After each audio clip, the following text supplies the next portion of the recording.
Today is Monday, August 5th, 2019, here with Ryugan, also known as Ryugan Savoca Sensei at the Brooklyn Aikikai. Thank you very much for joining us today, Ryugan Sensei, and what we're here to talk about is just a little bit about your background as well as your experiences when you spent time with Chiba Kazuo Sensei. Perhaps you could give us some background of starting your Aikido and then when you first met Chiba Sensei and how you began your training, etc. I began studying Aikido when I was 12 years old in San Diego with a man named Ryugan Sensei. He was a student, or I would say loosely connected Marine, who studied with Chiba Sensei. Before that, I studied judo for a year or two, and my judo instructor had me begin training Aikido. He thought it would improve my judo. Ryugan Sensei had actually Chiba Sensei's handprint, his calligraphy on the dojo wall, and so that was the first time I learned of Chiba Sensei. That was when I was 12, and I studied there roughly once or twice a week until I graduated high school. From high school, I went to UCLA college, and I was training. There was a Key Society dojo or class at the university. I think I took that for a year, and then I went to study in the West Los Angeles Aikido Institute, which was run by Pablo Vasquez and Gloria Nomura at the time, and they were affiliated in Kai. At that time, it was a USAF Western region, and they were under Chiba Sensei. I stayed there until a couple years after college, and then after college I moved to New York and began training with Juba Sensei, who was one of the first uchideshi of Chiba Sensei. Of course, during the time that I was in LA, I saw Chiba Sensei and went to many seminars, but I wasn't his direct student. And then following being in New York for a year and a half, I went to become uchideshi for Chiba Sensei for a little over a year. I moved back to New York and trained a bit more with Chiba Sensei, and then I would say traveled with Chiba Sensei for about 10 years is Otomo, different places. And the last time I took ukemi for him was in a camp that I organized in New York. It was the Kai summer camp, actually, which Yamada Sensei was there too. And that was the last time Chiba Sensei taught, 2012. And then he passed away 4 years ago this year, so 2015. I think there was one occasion, 2013, where I was training Misha Kai actually to be a black belt, and he had been uchideshi for me twice, Misha. And it was a big deal to Chiba Sensei that I tried to take care of Misha as best as I could after his father died. And one of his goals, I think, or he felt like a debt he owed Kanai Sensei, was to have Misha test for Shodan. And so I think in 2013 or 14, I flew with Misha to San Diego, and Sensei actually conducted a test just for Misha, for Shodan. What was the relationship between Kanai Sensei and Chiba Sensei? Why do you think that Chiba Sensei thought that was important, that you take Kanai Sensei's son under your wing?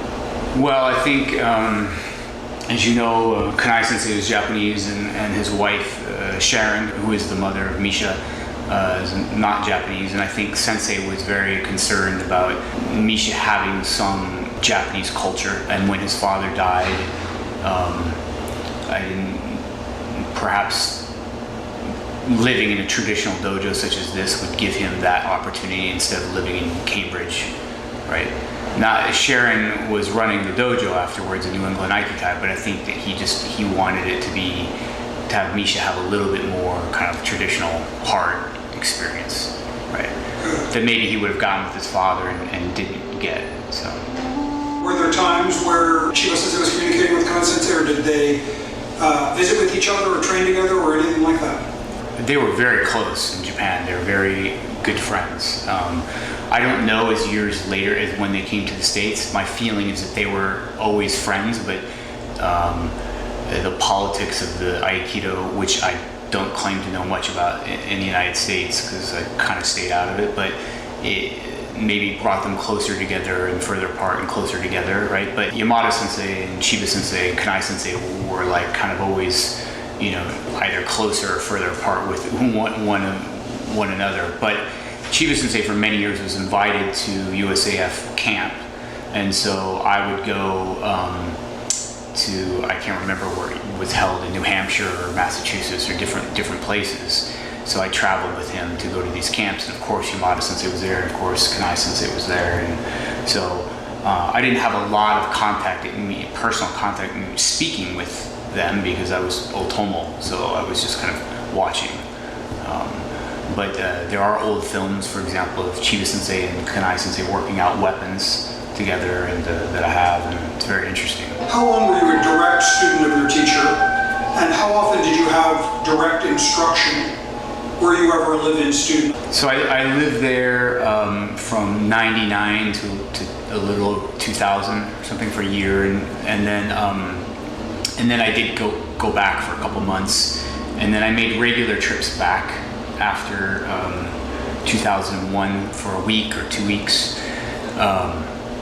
And during that time, I would say from '99 to when he passed, I was his disciple. And I traveled with him regularly, and I communicated regularly with him. So my mother also lives in San Diego, so whenever I would go see my mother, I would go visit Sensei, or when he was teaching, I would go to the dojo. When he was kind of retired or wasn't teaching as much, I would go see him and Mrs. Chiba at their house and have tea and speak to him a little bit. Mrs. Chiba, was she, from your perspective, a fairly normal Japanese wife, i.e. in the shadows more and not really out front, or did you interact with her? What was she like? She's a very strong woman, and I think she really took care of the students, actually, especially the uchideshi or the kenshusei that were training with Sensei. She would make them food. Sensei sometimes would ask her to bring food over. So she did interact with the students. She was working quite often in the office of San Diego Aikikai. And so, quite often when students were having a hard time with Sensei, they would go to her, or she would take care of the students that were having a hard time. I don't think I would say she was normal being married to Chiba Sensei either. He's such a personality that she had to have a great amount of strength to know how to deal or work with him. Yeah. And is she still alive? She's still alive in San Diego, yes. And do you communicate at all with her any longer? I don't see her as much as I should, but I do have some communication with her, yes. I saw her about a year ago. Does Chiba Sensei and his wife, do they have children?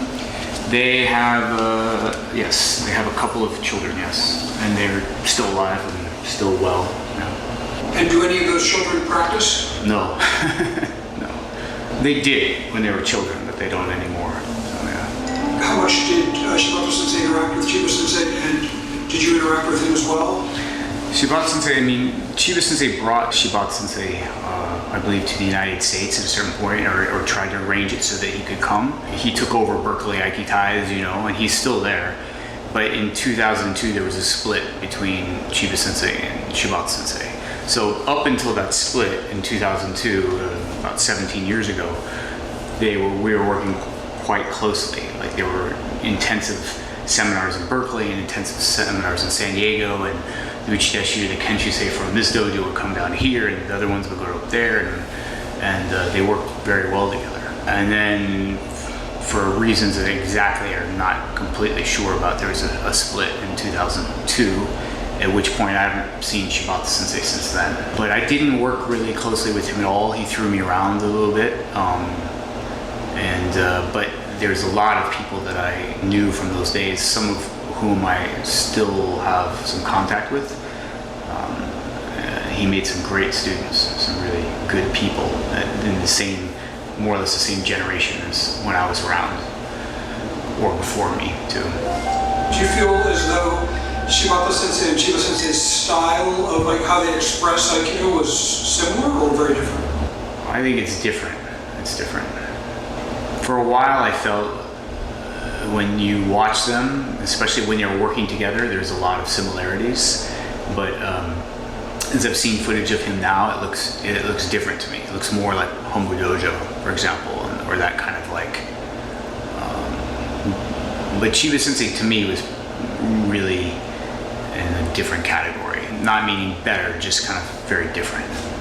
Could you give me 3 adjectives that describe Chiba Sensei and explain why these are important and how Chiba Sensei personified these traits?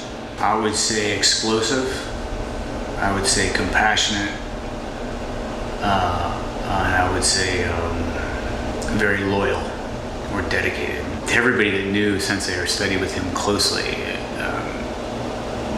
everybody knew that he was explosive. He could turn on a dime, from being very soft to being very, I don't know if angry is the right word, but explosive. You know, he had a lot of power. At the same time, he was really cared about his students. He really cared about the art. He was very dedicated and very loyal to keeping form, transmitting the form, having his students get the form. And he had very little patience for those of us who were his direct students for getting it wrong. He really wanted the exact transmission. So there was a definite explosiveness around that, especially that area. But he also used a lot of different methods to wake people up, like sending them to Aikikai or making them sit Rahatsu session for 8 days. He believed in those methods too. So that's when I say that he was a complex or very in a space by himself. He saw everything as Aikido in a way, like his Zen and the Misogi and the weapons and the Aido, all informed the practice of Aikido and all served as a way to wake somebody up. I think he was constantly thinking about how to wake the students up and have them kind of stop being mechanical, stop being automatic. Yeah, I think he deeply cared about the human condition and his students' condition. Even though I think for a lot of people that was a harder part for them to see. But spending time with him, especially traveling with him and seeing how he persisted, I felt that. Yeah, I think he had an extreme, like a dedication or loyalty to Aikido, to transmitting what he thought was correct to be transmitted. I remember him talking about Murashige Sensei, who also taught San Diego Aikikai, and saying he was free of the form. In some ways he was past the form, but that he had an obligation to stay within this form to transmit it. Which, it's interesting, I felt. You know, some teachers, they maybe do go beyond the form, and they don't really care if their students are doing it this way or that way. And Chiba Sensei really felt like the form that he was working on, he wanted transmitted in a certain way. I think he had a certain kind of dedication to that, a real dedication to that. What did your teacher, Chiba Sensei, have to say about their teachers or others in preceding generations? Well, one thing I remember him saying about O-Sensei is that everybody used to think that O-Sensei was this nice, soft, old man. And he said O-Sensei had quite a temper, and he could be very severe and very strict. So maybe he was trying to show the other side of O-Sensei that it wasn't just a simple, soft, nice old man. As far as I know, Chiba Sensei tried to volunteer and tried to take Kemi for O-Sensei whenever he could, whenever he was traveling. So he accompanied him on those trips, and he said it was very stressful taking care of O-Sensei. And I would say, for my part, taking care of Chiba Sensei was exactly like that. It was very, very stressful. And then he felt, I think, Kishomaru Doshu really was like the one that transmitted the form to the world. Kind of, O-Sensei wasn't really teaching it like the ABCs. He would come in and, as you know, just teach whatever and then leave. So Sensei used to talk about O-Sensei being like that, and Kishomaru Doshu being like that. But you know, he didn't talk so much about the other teachers, or I didn't talk too much about him about the whole history of the other teachers. It was just those stories about O-Sensei being just as fierce as he was, maybe gentle, and the difficulty that he had in looking after O-sensei. Did Chiba Sensei ever mention any interactions or anything about Tohei Koichi Sensei? Yeah, actually, there's a great article, which I can't remember all his words, in Sancho, which is one of our publications of the organization, and he talks about Tohei Sensei as kind of really taking care of him. At one point, he had messed up in Humbu Dojo, and they wanted to kick him out. And that's when Tohei Sensei, I think when Tohei Sensei convinced him not to kick him out, let him take a year off, and that's when Chiba Sensei lived at Ichikukai for a year. And that is why I went to Ichikukai, because Chiba Sensei did. So Tohei Sensei was responsible kind of for helping him with that grace period and then coming back to Humbu Dojo. So he had a debt to Tohei Sensei because of that. Did your teacher follow an orthodox interpretation of the style as they understood it? Or did your teacher knowingly introduce innovations or changes? So yes, I guess to both. Meaning his Aikido obviously was not the Aikido of O-sensei or even Kishomaru. He really did develop these forms quite a lot, working on specific footwork. And you know, when I've gone to Humbu Dojo and I watch other teachers doing it, some of it's similar, but some of it's not. So he laid out definitely a groundwork, testing requirements, and the way to do certain forms. But beyond that, there was a radical inclusion of weapons, which some Aikido teachers don't do it at all. With Boken and Jo, an entire set of forms with Boken and with Jo. Some of which I guess he learned from Saito Sensei, but then he further developed. And then with Jo, he created 3 or 4 different katas with the Jo. He studied in Japan, but then he took from those basic movements just like 1 or 2 interactions and developed entire sequences connecting all of those basics.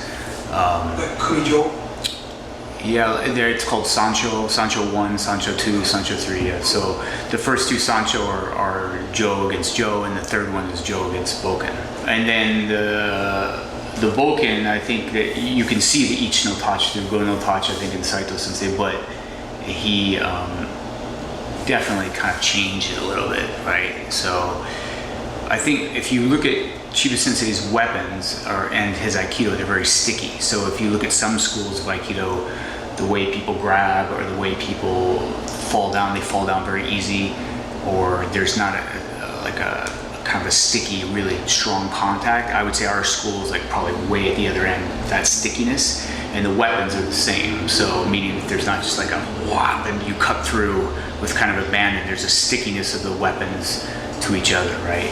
So the weapons in the Aikido inform each other. So there's a curriculum in weapons, there's a curriculum in Aikido. He added Iaido, the study of Iaido, which is, he felt that was very important. His teacher, Mitsusuka Sensei, so he actually was at several seminars with Mitsusuka Sensei when he would bring him over.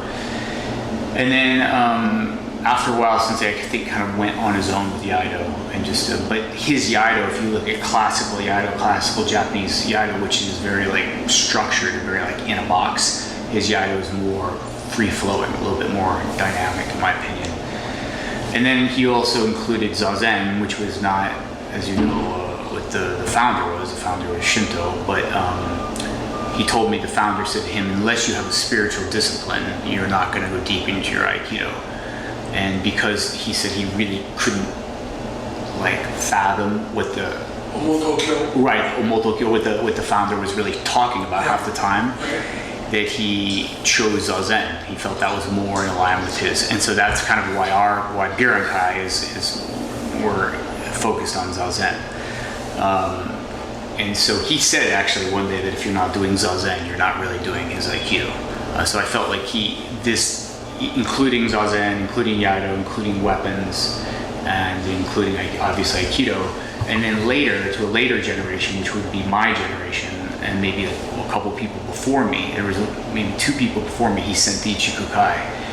And then I came back from Ichikukai, and I started sending my students, and I think Sensei saw, I think in the beginning he didn't feel that Westerners really could do it. He had one student that went, he never went back, and another one that went before me. One was Japanese, so it kind of made sense. And one other gaijin or guy from America went, my friend. And so I think he felt like we were just kind of a rare kind of group. But then when I started bringing my students there, and he saw that maybe he started sending other people there. But that was much later on, adding this kind of like misogi to the program. And then still, he didn't send everybody there. It was just certain